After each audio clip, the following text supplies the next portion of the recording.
بسم اللہ الرحمن الرحیم۔ السلام علیکم، ہمارے چینل میں خوش آمدید۔ جب وہ پارلر جانے کے لیے گھر سے نکل رہی تھی تو اس کا دل بہت زیادہ گھبرا رہا تھا۔ اسے شدت سے کچھ غلط ہونے کا احساس ہو رہا تھا۔ اس نے اپنی امی جان سے اس بارے میں بات کی بھی تھی کہ وہ پارلر نہیں جانا چاہتی، بیوٹیشین کو گھر پر ہی بلا لیں، مگر اس کی ماں نے سختی سے انکار کر دیا، کیونکہ اس کی ماں کا شمار ان عورتوں میں ہوتا تھا جو گھر کے ساتھ ساتھ باہر کے نظام کو بھی بہت اچھے طریقے سے سنبھالتی تھیں۔ وہ ایک سوشل خاتون تھیں، جس کی وجہ سے ان کا سوشل سرکل بہت بڑا تھا۔ وہ بہت سی NGOs میں کام کرتی تھیں۔ اس کے علاوہ انہوں نے اپنا ایک یتیم خانہ کھول رکھا تھا، جس میں وہ مختلف بچوں کو پناہ دیتی تھیں۔ اس سب کے پیچھے بھی ایک وجہ تھی۔ جب وہ چھوٹی تھی تب ان کی ماں کا انتقال ہو گیا تھا۔ اس کے بعد ان کے ابا نے انہیں چچا کے حوالے کر دیا تھا، جس کے بعد انہیں گھر سے باہر نکال دیا گیا تھا اور ان کے کردار پر الزام لگایا گیا تھا۔ ان کی قسمت اچھی تھی کہ ایک بہت ہی نیک عورت انہیں مل گئی تھی۔ وہ اکیلی زندگی بسر کر رہی تھی۔ اس کی اپنی بہت سی جائیدادیں تھیں۔ تنہائی کو ختم کرنے کے لیے انہیں ایک لڑکی مل گئی تھی اور سفینہ بیگم کو ایک ماں مل گئی تھی۔ انہوں نے اس عورت کی بہت خدمت کی۔ چند ہی سالوں بعد اس عورت کا انتقال ہو گیا، لیکن مرنے سے پہلے وہ اپنی ساری دولت سفینہ بیگم کے نام کر گئیں۔ اس بوڑھی عورت کے خاندان سے ایک شخص نے سفینہ بیگم کو پسند کر لیا، جس نے بعد میں ان سے شادی کر لی، اور اس طرح سے انہوں نے دل ہی دل میں فیصلہ کیا کہ ان کی جتنی بھی دولت ہوگی، یہ ساری دولت وہ غریبوں میں بانٹ دیں گی اور ان کی مدد کرنے میں اپنی زندگی صرف کر دیں گی۔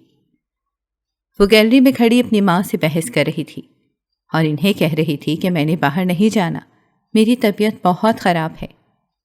سفینہ بیگم نے اپنا سر ہاتھوں میں گرا دیا اور اسے کہنے لگی کہ تمہیں اندازہ نہیں ہے، وہ شہر کا بہت بڑا پارلر ہے جس میں مشکلوں سے اپائنٹمنٹ ملتی ہے۔ تمہارے لیے وہاں پر جگہ ہی نہیں تھی، مگر میں نے انہیں ڈبل پیسے دے کر جگہ بنوائی ہے۔ اب تم میرا پیسہ اور وقت برباد نہیں کر سکتی۔ بہتر یہی ہے کہ تم خاموشی سے وہاں پر چلی جاؤ، اور جہاں تک طبیعت خرابی کا بہانہ ہے تو میں بہت اچھے طریقے سے جانتی ہوں، تمہیں بچپن سے ہی جھوٹ بولنے کی عادت ہے۔ اس کی ماں نے لمحوں میں ہی اس کی بچپن کی عادت اس کے سامنے گنوا دی تھی۔ وہ برے برے منہ بنانے لگی، لیکن جانتی تھی کہ اس سب کا کوئی فائدہ نہیں ہے۔ اس نے کرنا وہی تھا جو کچھ اس کی ماں کہہ رہی تھی۔ نہ چاہتے ہوئے بھی وہ گھر سے باہر نکل گئی۔ جب وہ اپنے علاقے سے تھوڑا سا دور آئی تھی تب اس کی نظر ایک کالے رنگ کی گاڑی پر پڑی تھی جو مسلسل ان کا پیچھا کر رہی تھی۔ جب اس نے ڈرائیور کو اس بارے میں بتایا تو وہ لاپرواہی کا اظہار کرتے ہوئے کہنے لگا، بی بی جی، یہ آپ کا وہم ہوگا۔ جہاں تک میں جانتا ہوں سفینہ بیگم کا کوئی دشمن نہیں ہے، اور آپ کے بابا کو زمانے بھر کے دوست ہیں۔ کوئی انسان ان کے خلاف جا ہی نہیں سکتا، تو پھر کوئی کیوں ہمارا پیچھا کرے گا؟ یہ کہہ کر وہ دوبارہ سے سامنے کی طرف دیکھنے لگا، مگر سکینہ کو یہ بات ہضم نہیں ہو رہی تھی۔ اسے بار بار لگ رہا تھا کہ یہ گاڑی ان کے پیچھے چلی آ رہی ہے۔ اس نے ڈرائیور کو کہا کہ گاڑی راستے میں ہی روک دو، میں دیکھنا چاہتی ہوں کہ وہ کیا کریں گے۔ ڈرائیور نے نہ چاہتے ہوئے بھی گاڑی روک دی اور پیچھے مڑ کر دیکھنے لگا۔ جس گاڑی پر سکینہ شک کر رہی تھی وہ خاموشی سے ان کے قریب سے ہو کر گزر گئی۔ یہ دیکھ کر ڈرائیور خوشی سے کہنے لگا، دیکھا بی بی جی، میں نے آپ کو پہلے ہی بتایا تھا کہ وہ ہمارا پیچھا نہیں کر رہی۔ دیکھیں، ابھی بھی اس کی رفتار آہستہ ہی ہے، شاید مالک نے نئی نئی گاڑی خریدی ہے۔ یہ کہہ کر وہ خود پر ہی ہنسنے لگا۔ سکینہ کو بالکل بھی ہنسی نہیں آ رہی تھی۔ اس کی بے چینی میں اضافہ ہوتا چلا جا رہا تھا۔ وہ بڑی مشکل سے خود پر کنٹرول کر رہی تھی۔ آج اس کی زندگی کا سب سے بڑا دن تھا۔ اسے خوش ہونا چاہیے تھا، جشن منانا چاہیے تھا، مگر اس خواب نے سارا جشن ختم کر دیا تھا۔ کل رات جب وہ ڈری تھی، اس کے بعد وہ ٹھیک طرح سے سو نہیں پائی تھی۔ اسی وقت ہی اس نے اپنے ہونے والے شوہر کو کال کی تھی اور اس کے سامنے رو پڑی تھی۔ وہ جنید سے بہت محبت کرتی تھی۔ اس سے دوری کا احساس فریدہ کو بہت تکلیف دلاتا تھا، کیونکہ وہ جنید سے بہت محبت کرتی تھی۔ جب اس نے آنکھ کھولی تب ہی اس نے اپنے سامنے اس شخص کو دیکھا تھا اسے یہی بات سنی تھی کہ جب وہ بڑی ہوگی تو اسے جنید کی دلہن بنایا جائے گا۔ اسے یہ سختی سے کہا گیا تھا کہ وہ جنید کے علاوہ کسی اور کی طرف دیکھنا بھی گوارا نہ کرے۔ اگر وہ ایسا کرے گی تو اس کا شمار بری لڑکیوں میں ہوگا۔ اسے یہ بتایا گیا تھا کہ اس کی شادی صرف اور صرف جنید سے ہی ہوگی۔ ایک معصوم سی بچی جس کے ذہن میں یہ بات ڈالی جائے اور پھر اس بات کو پکا کرنے کے لیے چھوٹی سی عمر میں ہی اس کی منگنی کر دی جائے، پھر وہ کیسے اس شخص کو اپنے دل و دماغ سے نکال سکتی ہے؟ یہی سب کچھ سکینہ کے ساتھ بھی ہو رہا تھا۔ کل رات اس نے دیکھا تھا کہ ایک شخص ہے جو اسے جنید سے دور کر رہا ہے۔ وہ اسے کھینچتا ہوا اپنے ساتھ لے کر جا رہا تھا۔ فریدہ اپنے آپ کو اس شخص سے چھڑوانے کی کوششوں میں ہلکان ہو رہی تھی، مگر اس شخص کی گرفت بہت مضبوط تھی۔ وہ مسلسل ایک ہی بات کہہ رہا تھا کہ تم نے مجھ سے میری محبت دور کر دی ہے، میں تم سے تمہاری محبت دور کر دوں گا۔ تم نے مجھے تکلیف پہنچائی ہے، میں تمہیں تمہاری تکلیف پہنچاؤں گا۔ یہ کہہ کر وہ اسے کھائی کی جانب لے کر چلا گیا۔ گھسیٹنے کی وجہ سے اس کی ٹانگیں بہت بری طرح سے زخمی ہو گئی تھیں۔ خواب میں سے تکلیف کا احساس شدت سے ہو رہا تھا۔ پھر وہ اسے کھائی کے کنارے پر لے گیا اور اسے کھائی میں دھکا دے دیا۔ اس کے ساتھ ہی سکینہ کے وجود کو ایک جھٹکا لگا اور وہ جلدی سے اپنے بستر پر اٹھ بیٹھی۔ اس کی بہن جو کہ قریب ہی سو رہی تھی، سکینہ کی چیخ کی آواز سن کر وہ خود گھبرا گئی۔ اس نے دیکھا کہ اس کی بیچاری بہن کا پورا وجود اس وقت پسینے میں شرابور تھا اور وہ ہولے ہولے کانپ رہی تھی۔ اسے اندازہ ہو گیا تھا کہ اس نے کچھ ڈراؤنا دیکھ لیا ہے۔ اس سے پہلے کہ وہ اسے تسلی دیتی، فریدہ جلدی سے وہاں سے اٹھ کر باہر بھاگی اور جا کر اپنے منگیتر کو کال ملائی۔ دوسری ہی بیل پر اس کے منگیتر نے کال اٹھا لی تھی اور پھر اس نے روتے ہوئے اپنے منگیتر کو اپنے خواب کے بارے میں بتایا۔ دوسری طرف جنید خود بہت زیادہ پریشان تھا۔ کافی دنوں سے وہ عجیب و غریب SMS وصول کر رہا تھا، کوئی اسے دھمکیاں دے رہا تھا اور اپنی منگیتر سے دور رہنے کے مشورے دے رہا تھا۔ اس نے اس شخص کو 2 سے 3 بار بلاک بھی کیا تھا، لیکن وہ ہر بار ہی نمبر چینج کر کے ہی کام شروع کر دیتا تھا۔ اسے پہلے تو یہ لگا تھا کہ اس کا کوئی کزن ہے جو اس کے ساتھ مذاق کر رہا ہے۔ ویسے بھی خاندان کے بہت سارے لوگ ان دونوں کی شادی کے خلاف تھے۔ بچپن میں ان دونوں کی منگنی تو طے ہو گئی تھی، لیکن خاندان والوں نے کوئی بھی کوشش ایسی نہیں چھوڑی تھی جس کے ذریعے وہ ان دونوں کی منگنی کو توڑوا سکیں۔ دراصل جنید کا شمار خاندان کے سب سے مشہور بزنس مین لوگوں میں ہوتا تھا۔ نہ صرف اپنے خاندان میں بہت مشہور تھا، بلکہ اس کے ساتھ ساتھ وہ اپنے شہر کا بھی سب سے بڑا اور مانا جانا والا بزنس مین تھا۔ صرف 18 سال کی عمر میں ہی اس نے اپنے باپ کا آفس سنبھال لیا تھا اور 19 سال کی عمر میں اس نے اپنے باپ کے بزنس کو ترقی کے منازل پر پہنچا دیا تھا۔ خاندان کی بہت سی عورتیں ایسی تھیں جو اپنی بیٹی کی شادی سے کروانا چاہتی تھیں، اور اسی سلسلے میں ہی وہ سکینہ پر الزامات بھی لگا چکی تھیں، یہاں تک کہ انہوں نے اسے پھنسانے کے لیے بھی کوششیں کی تھیں۔ کچھ عورتوں نے تو اس بیچاری پر جادو بھی کر دیا تھا، مگر اس سب میں جنید نے ہمیشہ ہی اپنے منگیتر کا ساتھ دیا اور اسے مصیبت سے نکالنے کے لیے ہر ممکن کوشش کی۔ مگر آج وہ دونوں ایک ہو رہے تھے تو اس کے پیچھے کوئی بہت آسان کہانی نہیں تھی، بلکہ بہت سی کوششیں تھیں۔ جب وہ گاڑی میں بیٹھی ہوئی تھی تب اسے اپنے منگیتر کا SMS حصول ہوا تھا۔ اس نے جلدی سے موبائل نکالا تو سامنے لکھا ہوا تھا، میں تمہیں اپنی زندگی میں شامل کرنے کے لیے بہت بے چین ہوں، مجھ سے یہ وقت نہیں گزارا جا رہا۔ اس کے لبوں پر ایک بہت ہی پیاری سی مسکان آ گئی۔ دوسرے ہی لمحے اسے ایک اور میسج موصول ہوا، مگر یہ کسی اور کے نمبر سے آیا تھا۔ ہمارے ملن کا وقت قریب آ گیا ہے مائی لیڈی، میں تمہیں اپنی سلطنت میں شامل کرنے کے لیے بے چین ہوں۔ جب اس نے یہ میسج پڑھا تو اس کے ہوش اڑ گئے۔ وہ بہت زیادہ خوفزدہ ہو گئی۔ اس کا ہاتھ ایک دم ہی کانپا اور موبائل اس کے ہاتھ سے چھوٹ کر نیچے گر گیا۔ اس کی قسمت خراب تھی کہ موبائل کی اسکرین بہت بری طرح سے ٹوٹ گئی تھی۔ اسی وقت وہ لوگ پارلر میں بھی پہنچ گئے۔ اس نے ایک نظر اپنے ٹوٹے ہوئے موبائل کو دیکھا، پھر اس نے ڈرائیور سے پوچھا، کیا تمہارے پاس موبائل فون ہے؟ کیونکہ مجھے گھر والوں سے رابطہ کرنا ہوگا۔ اس بیچاری نے تیزی سے نفی میں سر ہلایا اور بولا کہ میڈم جی، میرے پاس ایک بٹنوں والا فون تھا، وہ بھی کافی دنوں سے ٹوٹا ہوا ہے، میرے پاس پیسے نہیں ہیں کہ میں وہ فون ٹھیک کروا سکوں۔ اگر آپ میری تھوڑی سی مدد کر دیں تو آپ کی بہت بہت مہربانی ہوگی۔ عرصہ ہو گیا ہے کہ میں نے اپنے گھر والوں کو ہی کال نہیں کی۔ اپنے بچوں کی مجھے بہت یاد آتی ہے۔ ڈرائیور نے جب اس کی یہ بات سنی تو وہ اپنی مجبوریاں رونے لگا۔ نہ چاہتے ہوئے بھی اس نے اپنے بیگ سے 1000 کے 5 نوٹ نکالے اور اسے ڈرائیور کے حوالے کر دیے، اور وہ خوش ہو گیا، اور پھر اس نے 2-3 گھنٹے کا کہہ کر وہ وہاں سے چلا گیا۔ میں بھی خاموشی سے پارلر کے اندر داخل ہو گئی۔ صرف 2 گھنٹے میں ہی اسے بہت ہی اچھے طریقے سے تیار کر دیا گیا تھا۔ چونکہ اس کی سکن بہت ہی صاف اور ملائم تھی اور زیادہ بیس لگانے کی بھی ضرورت نہیں پڑی تھی، کیونکہ اس کا چہرہ بالکل صاف اور خوبصورت تھا۔ بیوٹیشن کھڑی اس کی تعریفیں کر رہی تھی کہ اچانک ہی ایک لڑکے کمرے کے اندر داخل ہو گئی اور کہنے لگی کہ آپ کا ڈرائیور آپ کو لینے کے لیے آ گیا ہے۔ لڑکی کی بات سن کر اس نے حیرانگی سے اس کے چہرے کی طرف دیکھا اور پھر کہنے لگی، میں نے تو 3 گھنٹے کا ٹائم دیا ہوا تھا، وہ اتنی جلدی کیسے آ سکتا ہے؟ میں نے تو کسی کو انفارم بھی نہیں کیا ابھی تک۔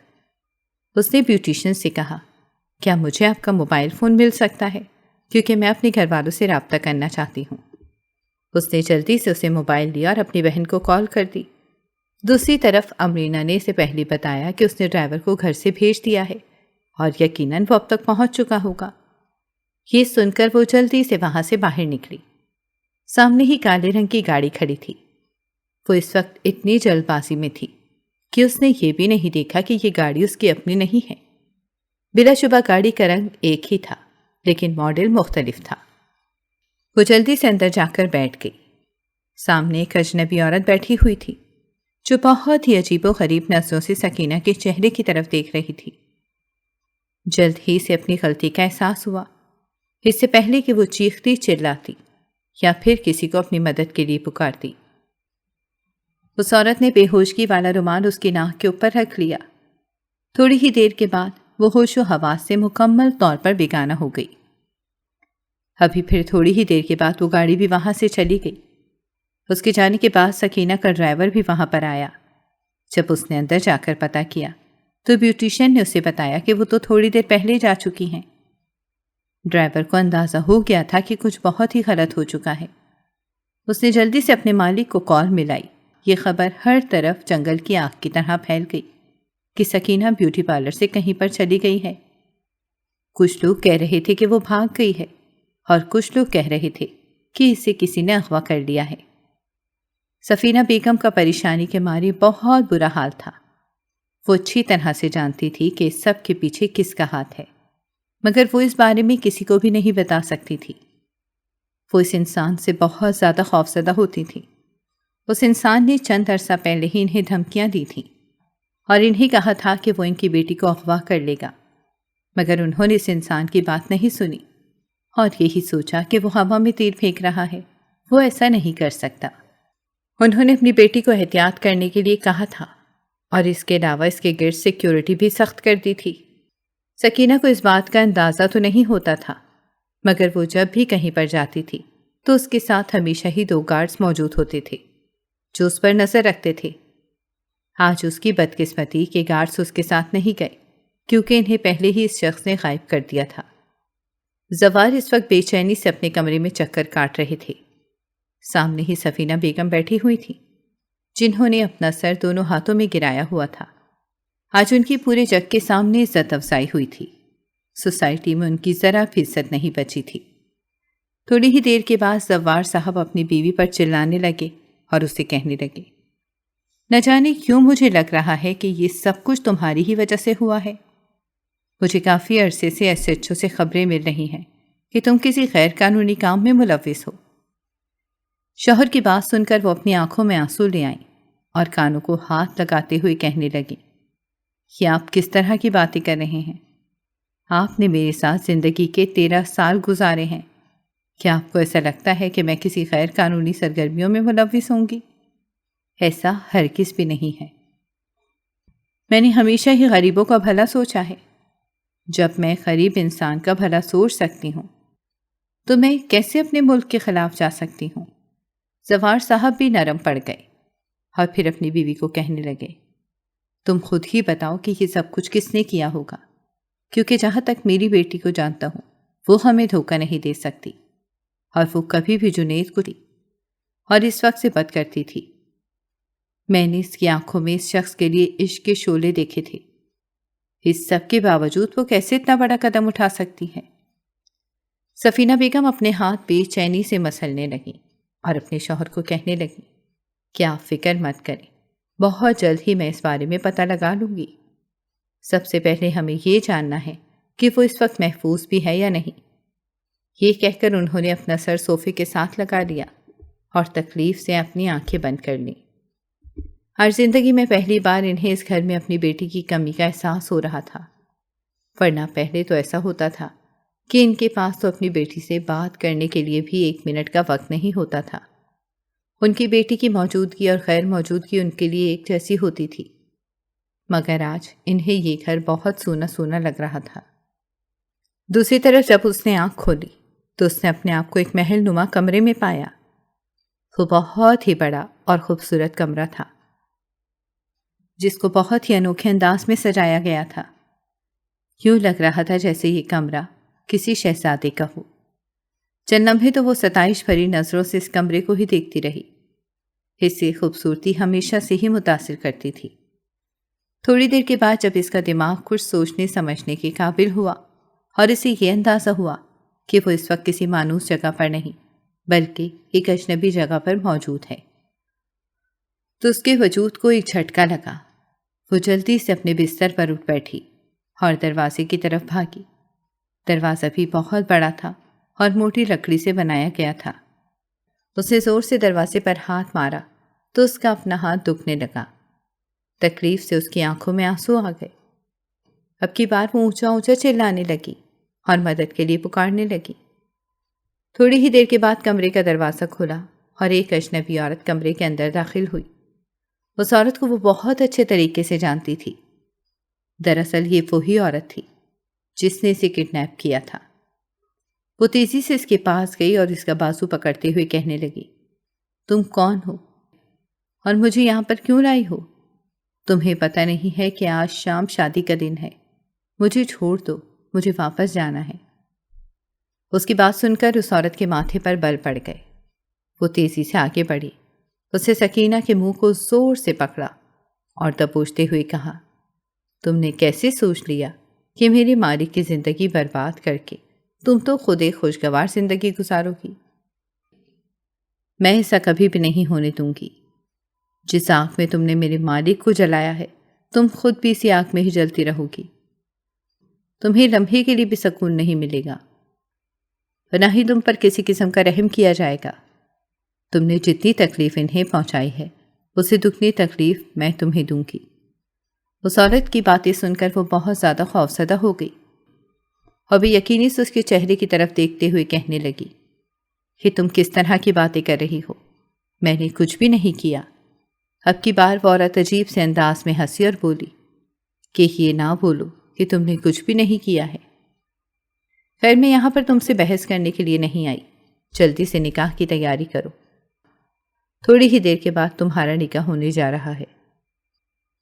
اگر تم نے کسی بھی قسم کی خوشیاں برباد کرنے کی کوشش کی تو تمہارے ساتھ بہت ہی برا سلوک کیا جائے گا۔ وہ عورت یہ کہہ کر وہاں سے باہر جانے لگی کہ سکینہ نے جلدی سے اس کا بازو پکڑ لیا اور زور زور سے نفی میں سر ہلاتے ہوئے کہنے لگی، نہیں، میں ایسا ہرگز نہیں کر سکتی، میں کسی اور سے نکاح نہیں کر سکتی، میں جنید سے محبت کرتی ہوں اور اس سے ہی شادی کروں گی۔ میں تم سے پوچھ نہیں رہی بلکہ تمہیں بتا رہی ہوں۔ یہ کہہ کر وہ وہاں سے چلی گئی، جبکہ وہ زمین پر ہی بیٹھ گئی اور پھوٹ پھوٹ کر رونے لگی۔ اسے بالکل بھی اندازہ نہیں تھا کہ اس کے ساتھ کیا ہو رہا ہے۔ آج کا دن جو اس کے لیے خوشیاں لانے والا تھا وہ اس کے لیے سوگ بن کر رہ گیا تھا۔ 15 منٹ کے بعد دوبارہ سے دروازہ کھلا اور وہ عورت دوبارہ سے اندر آئی۔ دراصل وہ سکینہ کو ذہنی طور پر تیار کرنا چاہتی تھی۔ اب یہ بات اس نے اس لڑکی کا بازو پکڑا اور گھسیٹتے ہوئے باہر لے کر چلی گئی۔ زاران شاہ جو کہ اپنے چند دوستوں کے ساتھ کھڑا تھا، رانی جو کہ ایک خاص ملازمہ تھی اور اس نے اپنا پورا وجود اس حویلی میں ہی گزارا تھا، وہ زاران سے صرف اور صرف 1 ہی سال چھوٹی تھی۔ وہ اس کی بہت عزت کرتی تھی اور کسی حد تک اس سے بہت محبت بھی کرتی تھی۔ رانی کا شمار ایسی لڑکیوں میں ہوتا تھا جسے اللہ تعالیٰ نے قدرتی حسن سے نوازا ہو۔ بلا شبہ وہ خوبصورتی کا مجسمہ تھی، مگر اس کی بدقسمتی یہ تھی کہ وہ ایک غریب کی بیٹی تھی اور وہ اس گھر میں ایک نوکرانی کی حیثیت سے رہ رہی تھی، اور اس نے کبھی بھی اپنی اوقات نہیں بھولی تھی، اور نہ ہی کبھی اس خاندان نے اسے اس کی اوقات بھولنے دی تھی۔ زاران جب ایک نظر سکینہ کو دیکھتا تو وہ دیکھتا ہی رہ گیا۔ اس کے بعد وہ زور زور سے نفی میں سر ہلانے لگا۔ جو کچھ وہ سوچ رہا تھا وہ سب نہیں سوچنا چاہتا تھا۔ کامران جو کہ اس کے پہلو میں ہی کھڑا تھا، وہ اپنے دوست کی ذہنی حالت کو بہت اچھے طریقے سے سمجھتا تھا۔ اس کے لیے اس کے دوست کا یہ ری ایکشن بہت نارمل تھا۔ زاران زیادہ دیر تک وہاں پر کھڑا نہیں رہ سکا اور تیزی سے دوسرے کمرے میں چلا گیا۔ کامران بھی تیزی سے بھاگتا ہوا اس کے پیچھے گیا اور اس کے کندھے پر ہاتھ رکھتے ہوئے کہنے لگا، یہ کیا کر رہے ہو؟ پاگل تو نہیں ہو گئے؟ جواباً وہ بھی اونچا اونچا چلانے لگا اور کہنے لگا، ہاں میں پاگل ہو گیا ہوں، یہ کیسے ممکن ہو سکتا ہے؟ وہ لڑکی میرے بھائی کی کوئی نہیں ہو سکتی۔ ارے وہ لڑکی تو بہت ہی معصوم ہے۔ اس سے پہلے کہ وہ مزید کچھ کہتا، کامران نے اس کی بات کاٹی اور اس کی آنکھوں میں دیکھتے ہوئے کہنے لگا، وہ لڑکی معصوم نہیں ہے، بلکہ حقیقت یہ ہے کہ تم اس لڑکی سے بہت محبت کرتے ہو، اور اس محبت کی وجہ سے تم یہ بات قبول ہی نہیں کر رہے کہ اس نے تمہارے بھائی کی جان لی ہے۔ اگر میری ایک بات بہت اچھے طریقے سے یاد رکھو، کسی کی معصومیت کو دیکھ کر ہم اس کے دل کا اندازہ نہیں لگا سکتے۔ تم نے فی الحال صرف اور صرف اپنے بھائی کا انتقام اپنی نظروں کے سامنے رکھنا ہے اور اس لڑکی کے ساتھ ویسا ہی سلوک کرنا ہے جیسا سلوک کی یہ حقدار ہے۔ کامران نے یہ کہہ کر اس کے کندھے کو تھپکا اور پھر اسے لے کر دوبارہ سے باہر چلا گیا۔ رانی جو کہ صاحب کے ایک دم سے اندر چلے جانے پر بہت پریشان ہو گئی تھی۔ جب وہ دروازے سے باہر آئے تو اس کے لبوں پر مسکراہٹ آ گئی۔ اس نے صاحب کو کہا، یہ وہی لڑکی ہے جس کی وجہ سے آپ کے بھائی نے اپنی جان لی تھی۔ اب یہ لڑکی ہماری دسترس میں آ گئی ہے، آپ اس کے ساتھ جیسا جی چاہیں ویسا سلوک کر سکتے ہیں۔ سکینہ نے حیرت سے ان سب لوگوں کی طرف دیکھا اور پھر اونچی آواز میں چلانے لگی، کہنے لگی، یہ سب جھوٹ ہے، میں نے کسی کی بھی جان نہیں لی، تم سب لوگوں کو بہت بڑی غلط فہمی ہوئی ہے۔ فریدہ اپنی بکواس بند کرو۔ اب کی بار کامران اونچی آواز میں چلایا، میں فریدہ نہیں ہوں، نہ جانے تم لوگوں کو کیا ہو گیا ہے۔ اس نے انکار کرنا چاہا لیکن کسی نے بھی اس کی بات نہیں سنی۔ یہاں پر کوئی بھی اس کا ہمدرد نہیں تھا اور نہ ہی کسی کو اس پر ترس آ رہا تھا، کیونکہ انہوں نے دلاور کا حال جو اپنی نظروں کے سامنے دیکھا تھا، اس کے بعد وہ اس لڑکی پر ترس کھا ہی نہیں سکتے تھے۔ دلاور اپنے بھائی کا بہت لاڈلا تھا۔ دراصل ان کے والدین کا چند سال پہلے ہی انتقال ہو گیا تھا۔ زاران اپنے والدین کے انتقال کے بعد دلاور کو مکمل طور پر سنبھال لیا تھا اور اس کی چھوٹی سے چھوٹی چیز کا خیال رکھتا تھا۔ رات کو سونے سے پہلے اس کے کمرے میں جاتا تھا اور اس سے اس کے پورے دن کا حال سنتا تھا۔ اس کے علاوہ وہ اس سے اس کی خواہشات کے بارے میں پوچھتا تھا۔ وہ اس کی چھوٹی چھوٹی آرزوئیں بھی پوری کرتا تھا۔ چونکہ وہ خود ایک بہت بڑا بزنس مین تھا اور کافی عرصے سے وہ اپنے باپ کے ساتھ کام کر رہا تھا، اب تو اس کی عمر بھی 30 سے اوپر ہو گئی تھی۔ وہ اچھا خاصا میچیور بنتا تھا۔ دلاور اسے ہر بار ایک ہی بات کہتا تھا کہ اب شادی کیوں نہیں کر لیتے۔ جواب میں وہ مسکرا دیتا تھا اور کہتا تھا کہ ابھی مجھے میرے جوڑ کی نہیں ملی، تب تمہاری خواہش پوری کر دوں گا۔ کچھ ہی عرصے پہلے اس کا سامنا پارٹی میں سکینہ کے ساتھ ہوا تھا۔ وہ اس کے ساتھ جا کر بات چیت تو نہیں کر سکتا تھا، مگر اس نے دور سے کھڑے ہو کر اس لڑکی کو دیکھا تھا۔ قریب ہی کامران کھڑا تھا جو بہت ہی غور کے ساتھ اپنے دوست کے چہرے کو دیکھ رہا تھا۔ اس نے زاران سے پوچھا، کیا ہو گیا ہے؟ لگتا ہے کہ تم اپنے ہوش کھو بیٹھے ہو۔ کامران کی بات سن کر وہ پھیکے سے انداز میں مسکرانے لگا اور کہنے لگا، ٹھیک ہی تو کہہ رہے ہو، میں واقعی اپنا ہوش کھو بیٹھا ہوں۔ اب ہنسنے کی باری اس کے دوست کی تھی کامران کے اس طرح ہنسنے پر اسے بہت بری طرح غصہ آ گیا۔ اسے چند لمحے سے گھورا اور پھر کہنے لگا کہ یہ کیا طریقہ ہے؟ میں تم سے کوئی مذاق نہیں کر رہا۔ کیا تم میری نظروں کے مفہوم کو نہیں سمجھتے؟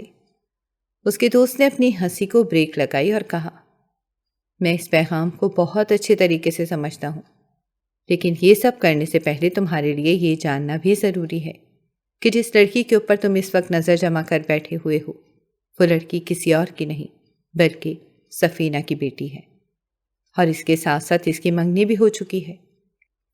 بہتر یہی ہے کہ تم اس لڑکی کو اپنے ذہن سے نکال دو، ورنہ بہت بڑا نقصان اٹھانا پڑے گا۔ اسے منگنی کی بات میں اتنی تکلیف نہیں پہنچائی تھی جتنی تکلیف اس بات نے پہنچائی تھی کہ وہ سفینہ کی بیٹی ہے۔ چند لمحے تو وہ صدمے میں ہی رہا اور پھر وہ نفی میں سر ہلاتے ہوئے کہنے لگا، نہیں، ایسا نہیں ہو سکتا، اس عورت کی بیٹی اس قدر معصوم نہیں ہو سکتی۔ کامران نے کہا کہ وہ عورت بھی شکل سے معصوم ہی لگتی ہے، لیکن اندر سے وہ کتنی سیاہ ہے یہ ہم لوگ ہی جانتے ہیں۔ میں نے تمہیں پہلے بھی کہا تھا کہ کبھی بھی کسی کے چہرے کو دیکھ کر اس کی نیت کا اندازہ نہیں لگاتے، اور نہ ہی ہم یہ پتہ لگا سکتے ہیں کہ وہ اندر سے کیسا ہے اور اس کے دل میں کیا چل رہا ہے۔ اس واقعے کے بعد وہ کافی عرصے تک بے چین رہا تھا، لیکن وہ اس لڑکی کو اپنے ذہن سے نہیں نکال پا رہا تھا۔ وہ جانتا تھا کہ اس لڑکی کو کبھی بھی وہ جائز طریقے سے حاصل نہیں کر پائے گا، اور ناجائز طریقہ وہ اپنانا نہیں چاہتا تھا۔ وہ اس حد تک دل برداشتہ ہو گیا تھا کہ اس نے اس لڑکی کا نام پتہ لگانے کی کوشش کی تھی اور سب کچھ اپنی قسمت پر ہی چھوڑ دیا تھا۔ ان دنوں وہ اپنے بھائی سے بھی بہت دور دور رہنے لگا تھا کیونکہ وہ بہت زیادہ ڈسٹرب تھا۔ دوسری طرف دلاور کی حالت بھی بہت بری ہو گئی تھی۔ دراصل اس سے ایک چھوٹی سی غلطی ہو گئی تھی، اور اس غلطی کو چھپانے کے لیے اس نے سفینہ بیگم سے مدد لے لی تھی۔ وہ نہیں جانتا تھا کہ اسے اس سب میں پھنسانے والی وہی عورت ہے جو اس وقت اس کی ہمدرد بنی اس کی مدد کر رہی ہے۔ وہ ایک بار اس عورت کے گھر بھی گیا تھا جہاں پر اس نے سکینہ کو دیکھا تھا۔ وہ بھی اس کی معصومیت پر مر مٹا تھا، اور اس بارے میں سکینہ کی ماں کو بھی پتہ تھا، اور انہوں نے اس چیز کا بھی فائدہ اٹھایا۔ دلاور کو بچپن سے ہی ڈائری لکھنے کی عادت تھی۔ وہ اپنی ڈائری میں صرف اور صرف اس کا ہی نام لیتا تھا۔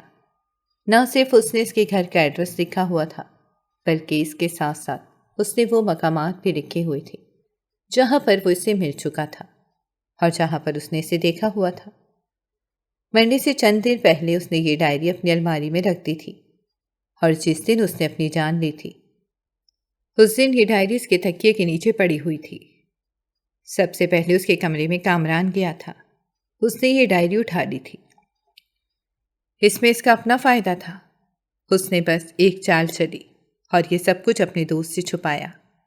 وہ ایک مخصوص وقت پر سرپرائز دینا چاہتا تھا، اور اب وہ کافی حد تک کامیاب بھی ہو چکا تھا۔ نکاح کے فوراً بعد ہی وہ اس کا ہاتھ پکڑ کر اسے گھسیٹتا ہوا کمرے میں لے کر چلا گیا۔ سکینہ بیچاری خود کو اس سے چھڑوانے کی کوشش میں ہلکان ہو رہی تھی۔ اسے لگ رہا تھا کہ اس کا خواب سچا ہو رہا ہے۔ اپنے خواب میں وہ اس اجنبی کے چہرے کو تو نہیں دیکھ پائی تھی، لیکن اس نے جو لمس محسوس کیا تھا وہ یہی تھا۔ وہ مسلسل اس کی منتیں کر رہی تھی اور اس سے چلے جانے کے لیے کہہ رہی تھی، مگر وہ اس کی ایک بھی بات نہیں سن رہا تھا۔ اپنے بستر پر دھکا دینے کے بعد وہ اپنی شرٹ کے بٹن کھولنے لگا۔ وہ پھوٹ پھوٹ کر رونے لگی۔ اب کی بار وہ اس کے قدموں میں گر گئی اور اسے کہنے لگی، میں سچ کہہ رہی ہوں، میں آپ کے بھائی کے ساتھ کچھ بھی غلط نہیں کیا۔ یہ بات سچ ہے کہ میں اسے جانتی تھی، ہم دونوں کافی اچھے دوست تھے، لیکن یہ غلط ہے کہ اس نے خودکشی میری وجہ سے کی ہے۔ اس کے پیچھے کوئی اور بڑی وجہ ہے۔ آج تک کبھی بھی اس نے مجھ سے محبت کا اظہار نہیں کیا تھا، اور میں نے اسے یہ بھی بتا رکھا تھا کہ میری پہلے سے ہی منگنی ہو چکی ہے۔ آپ مجھے صرف اور صرف ایک بار خود کو ثابت کرنے کا موقع دے دیں، میں ہمیشہ ہی آپ کی احسان مند رہوں گی۔ اس کی باتیں سن کر وہ چند لمحوں کے لیے رک گیا اور پھر اسے کہنے لگا کہ اگر تم اپنے آپ کو سچا ثابت کرنے میں کامیاب نہ ہوئی تو وہ جلدی سے بولی، تو آپ مجھے جو سزا دیں گے مجھے وہ قبول ہوگی۔ زاران چند لمحے تک اس معصوم لڑکی کے چہرے کو دیکھتا رہا، بلا شبہ اسے اس لڑکی پر بہت ترس آ رہا تھا، اور محبت کے ہاتھوں مجبور ہو کر وہ اس پر ہاتھ بھی نہیں اٹھا پا رہا تھا، اور نہ ہی اس کے ساتھ کچھ غلط کر پا رہا تھا۔ وہ وہی بستر پر ہی بیٹھ گیا۔ اس نے اپنا سر دونوں ہاتھوں میں گرا دیا اور اونچی اونچی آواز میں چلانے لگا۔ فی الحال اس کے ذہن میں اپنی ماں کی کہی ہوئی بات بھی گونج رہی تھی۔ اس کی ماں نے اسے ایک بار نصیحت کی تھی اور اسے کہا تھا کہ کبھی بھی کسی عورت پر ہاتھ نہیں اٹھانا، اور نہ ہی کبھی کسی عورت پر اس کی جان سے زیادہ ظلم کرنا، کیونکہ یہ مخلوق سب سے زیادہ نازک ہوتی ہے، اور جب ایک بار اس کے ساتھ زیادتی کر دی جائے اور اس کے دل کو توڑ دیا جائے تو اس کے دل سے نکلی ہوئی آسمان تک پہنچ جاتی ہے۔ تھوڑی دیر کے بعد جب وہ نارمل ہوا تو وہ بھی تھوڑی سی پرسکون ہو گئی۔ اس نے اپنے شوہر کو کہا کہ کیا آپ صرف اور صرف ایک ڈائری کے بھروسے مجھ پر شک کر رہے ہیں؟ آپ کو اس کے دوستوں سے بھی اس بارے میں پوچھنا چاہیے تھا، اور اس کے علاوہ اور بھی ثبوت اکٹھے کرنے چاہیے تھے۔ آپ نے مجھے بتایا ہے کہ آپ کو یہ سب کچھ کامران نے بتایا تھا، جو کہ آپ کا جگری دوست تھا۔ بلا شبہ اپنے دوست پر یقین کرنا ایک اچھی بات ہے، لیکن اندھا یقین بھی نہیں کرنا چاہیے۔ آپ نے نہ تو وہ ڈائری خود پڑھی ہے، آپ نے صرف اور صرف اس کی کہی ہوئی زبانی باتوں پر بھروسہ کر لیا ہے۔ زہران، جو کہ دوستی کے نشے میں کچھ زیادہ ہی چور ہو گیا تھا، اپنی بیوی کی باتیں سن کر اب اسے اندازہ ہو رہا تھا کہ اس نے واقعی بہت ساری غلطیاں کی ہوئی ہیں، مگر اپنی بیوی کے سامنے اس نے اس بات کا اعتراف نہیں کیا اور اسے ڈانٹتے ہوئے کہنے لگا، تم صرف اور صرف اس بات پر شکر مناؤ کہ میں نے تمہیں فی الحال بخش دیا ہے۔ تمہیں صفائی پیش کرنے کا موقع ضرور دوں گا، لیکن میں تم پر اب بھی بھروسہ نہیں کر سکتا۔ تم اس گھر کے اندر ہی قید رہو گی اور یہاں سے باہر اس وقت تک نہیں نکلو گی جب تک میں اجازت نہیں دوں گا۔ وہ وہاں سے جانے ہی لگا تھا کہ سکینہ نے اس کا بازو پکڑ لیا اور اسے کہنے لگی، اگر میری سچائی ثابت ہو گئی تو آپ کیا مجھے چھوڑ دیں گے؟ کیا مجھے آزاد کر دیں گے؟ سامنے کھڑے شخص کے دل کو کچھ ہوا۔ اس نے بڑی مشکل سے اپنے غصے پر قابو پایا اور غصے سے اپنی بیوی کے چہرے کی طرف دیکھتے ہوئے کہنے لگا، مجھے یقین ہے کہ تم بے گناہ ثابت نہیں ہوگی اور ساری زندگی اسی جہنم میں ہی جلتی رہو گی۔ غصے میں اس نے یہ بات تو کہتی تھی، لیکن دل ہی دل میں وہ یہ دعا کر رہا تھا کہ اللہ کرے یہ لڑکی بے قصور ثابت ہو جائے۔ اور پھر اس دن کے بعد اس نے اپنے بھائی کی حرکت کے پیچھے کیا وجہ تھی، یہ جاننے کے لیے ساری ذمہ داری اپنے کندھوں پر ہی اٹھا دی۔ اس نے اس بارے میں کامران سے کسی قسم کی بات نہیں کی تھی۔ اس نے اپنے دوست کو صرف یہی بتایا تھا کہ وہ اب اپنی بیوی سے بدلہ لے لے گا اور اس پر یقین نہیں کرے گا۔ ایک دن جب اس نے کامران سے وہ ڈائری مانگی تو وہ آئیں بائیں شائیں کرنے لگا۔ اس نے ضد نہیں کی، وہ جانتا تھا کہ وہ یہ ڈائری اس نے چھپا کر رکھی ہوگی۔ اگلے ہی دن وہ اس کی غیر موجودگی میں اس کے فلیٹ پر پہنچ گیا اور وہاں سے وہ ڈائری اٹھا لی، جہاں پر لکھی ہوئی تحریروں کو دیکھ کر اسے لگا کہ اس کے قدموں کے نیچے سے زمین نکل گئی ہے۔ اس کے دوست نے اسے آدھی اور ادھوری بات بتائی تھی۔ دراصل کامران کی جنید کے ساتھ بہت دشمنی تھی، چونکہ جنید اس کے مقابلے میں ایک بہت بڑا بزنس مین تھا اور بہت جلد ترقی کر رہا تھا۔ وہ جانتا تھا کہ جنید کی صرف ایک کمزوری ہے اور وہ اس کی منگیتر ہے، اور اسے یہ بھی اندازہ تھا کہ جس دن وہ اس کی منگیتر کو کڈنیپ کرے گا اس دن اس کے خلاف میڈیا میں خبریں گردش کرنے لگیں گی، جس سے نہ صرف اس کی ریپوٹیشن خراب ہوگی بلکہ اس کے ساتھ ساتھ اس کا بزنس بھی متاثر ہوگا۔ اسی وجہ سے اس نے یہ کارنامہ سر انجام دیا تھا۔ اس ڈائری میں صاف صاف لکھا ہوا تھا کہ سفینہ بیگم غیر قانونی سرگرمیوں میں ملوث تھیں۔ وہ مختلف لڑکے اور لڑکیوں کو ڈرگز پر لگاتی تھیں۔ ان کے یتیم خانے میں جتنی لڑکیاں تھیں، ان لڑکیوں کو انہوں نے دوسرے ملک اسمگل کرنے کی بھی پلاننگ کی ہوئی تھی۔ دلاور کا شمار بھی ان لوگوں میں ہوتا تھا جن کو زبردستی ڈرگز پر لگایا گیا تھا۔ اس کا ایک دوست سفینہ بیگم کے ساتھ ہی کام کرتا تھا۔ اسے دلاور کو یہ گندی عادت لگا دی تھی اور اس کا رابطہ ڈائریکٹ اس عورت کے ساتھ کروا دیا تھا۔ ایک دن دلاور کو نشہ کروا کر اس عورت نے اس سے اپنی مرضی کی باتیں کہلوائی تھیں، جن کو بعد میں اس نے ایک کلپ میں جوڑ دیا تھا، اور وہ کلپ ایسا بن رہا تھا کہ دلاور اس میں اس بات کا اعتراف کر رہا تھا اس نے بہت سے لوگوں کو ڈرگز بیچے ہیں۔ اب سفینہ بیگم نے اسے یہ دھمکی دی تھی کہ وہ یہ کلپ پوری دنیا میں پھیلا دیں گی، جس سے نہ صرف پولیس اسے اپنے ساتھ پکڑ کر لے جائے گی بلکہ اس کے ساتھ ساتھ اس کے بھائی کی عزت بھی خاک میں مل جائے گی۔ اور جہاں تک ان کی بیٹی کا سوال ہے تو ان کی بیٹی بھی اس سے نفرت کرے گی۔ یہ ساری چیزیں اسے بہت ٹینشن دے رہی تھی۔ دن رات کے خیال اسے بہت زیادہ پریشان کر رہے تھے، اور اس سب سے جان چھڑوانے کے لیے اس نے اپنی زندگی خراب کر دی تھی۔ یہ سب کچھ اس نے سفینہ بیگم کی وجہ سے ہی کیا تھا، مگر اس میں سکینہ کا کوئی قصور نہیں تھا، وہ بے گناہ تھی۔ سارون کا غصے سے برا حال تھا۔ اس کی زندگی میں جتنے بھی لوگ تھے سب لوگوں نے ہی اسے دھوکہ دیا تھا۔ پہلے تو اس نے سفینہ بیگم کے خلاف ثبوت اکٹھے کیے جو اسے بہت ہی آسانی سے مل گئے تھے، کیونکہ اب تک اس عورت کے بہت سارے دشمن پیدا ہو گئے تھے۔ جہاں تک زاران کی مدد کی، اس عورت کو پولیس کے حوالے کرنے کے بعد اس نے کامران سے ہر قسم کا تعلق ختم کر دیا، کیونکہ اس کے دوست نے بھی اسے اپنے مفاد کے لیے استعمال کیا تھا اور اس کے جذبات کے ساتھ کھیلا تھا۔ ان ساری مسئلوں سے جان چھڑوانے کے بعد اب صرف وہ اور اس کی بیوی ہی بچے تھے۔ سکینہ بے صبری سے اس دن کا انتظار کر رہی تھی جب اسے اس قید سے رہائی ملنی تھی۔ اور جہاں تک سکینہ اور فریدہ نام کی کنفیوژن تھی تو فریدہ اس کی بہن کا نام تھا۔ دلاور اسے واقعی محبت کرتا تھا، مگر آج تک اس نے فریدہ کے سامنے اپنی محبت کا اعتراف نہیں کیا تھا۔ کامران نے اسی ڈائری کا استعمال غلط طریقے سے کیا تھا اور اس میں اسے اپنی مرضی کی باتیں اٹھا لی تھی اور ان کو غلط انداز میں سارون کو پیش کر دیا۔ آزادی کا دن آ گیا تھا۔ وہ اس کے پاس گیا اور خاموشی سے اس کے قریب جا کر بیٹھ گیا۔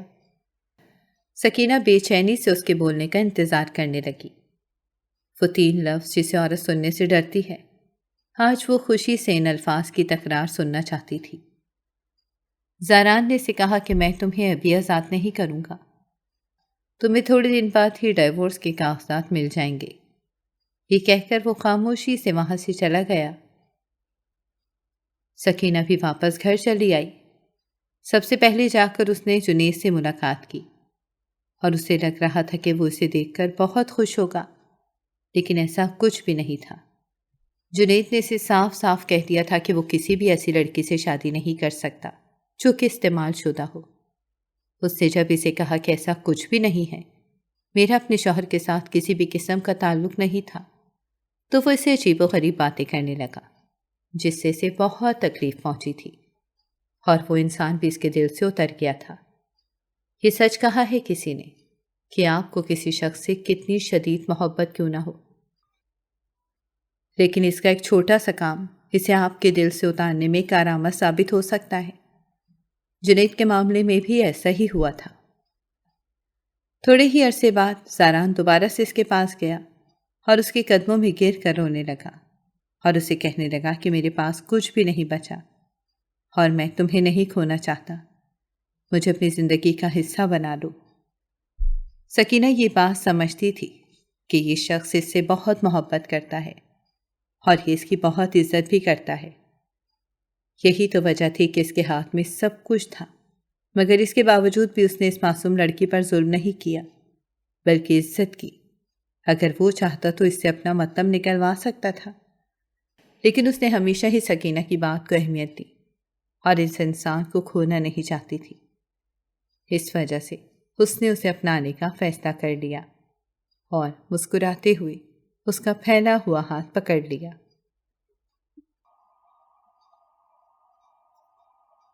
اگر آپ کو ہماری کہانیاں پسند آ رہی ہیں تو ہماری چینل کو سبسکرائب کریں اور بیل آئیکن کو پریس کرنا مت بھولیے گا تاکہ ہماری ہر کہانی آپ تک بر وقت پہنچے، اور کامنٹ باکس میں اپنی رائے کا اظہار کرنا مت بھولیے گا۔